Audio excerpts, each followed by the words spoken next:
Well, we want to welcome back to our show our resident veterinarian, Dr. Brett Cordes, aka Brett the Vet, Hey, Tran. to our show. Thank you so much for coming. Good to be back. Yeah, you're from Arizona Animal Hospital. We want to get straight to our question. Here's our first one.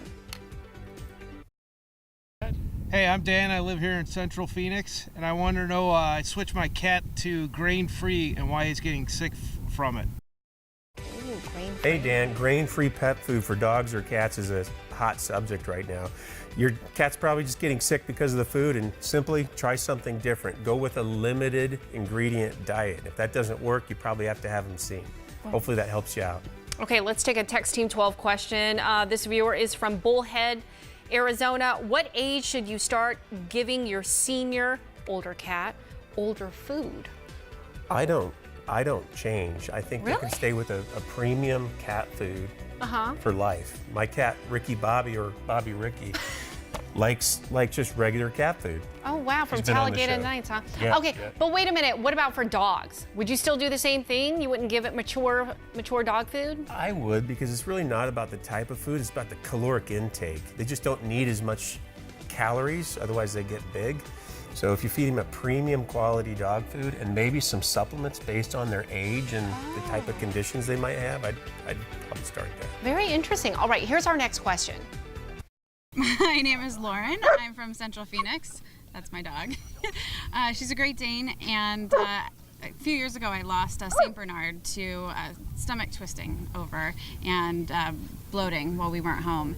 And apparently there's a procedure recommended for giant breed dogs to tack their stomach in a third spot, which prevents that stomach twist. So I'm just wondering what the precautions are for that, or if there are any contraindications.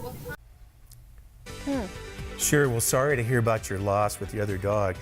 You have an opportunity with your young Great Dane to do a preventative procedure, a prophylactic procedure to prevent that from happening again.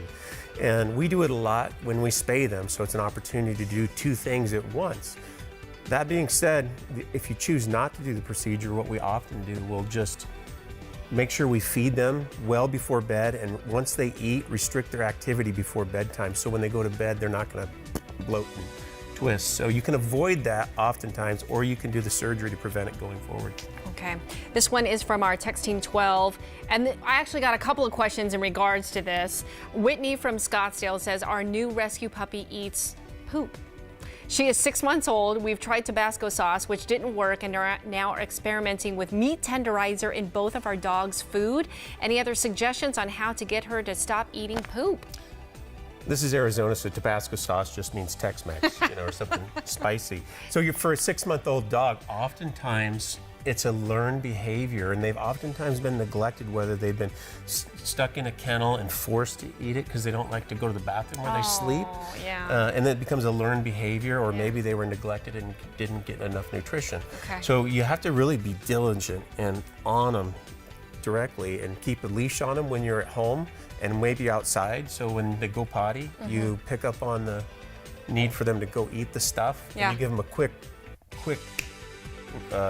Yank? correction. Yeah, okay. Tabasco sauce is helpful. The cayenne powder, pineapple juice in their diet can sometimes avert that. And then there's a product called Forbid, which you can buy online. Forbid, that makes the stool taste yucky. Oh, that's Otherwise, it's a learned behavior, and you probably want to correct them repetitively until they understand that this is an incorrect behavior. Yeah, so just be on top of it. Be on top of it. Okay, all right.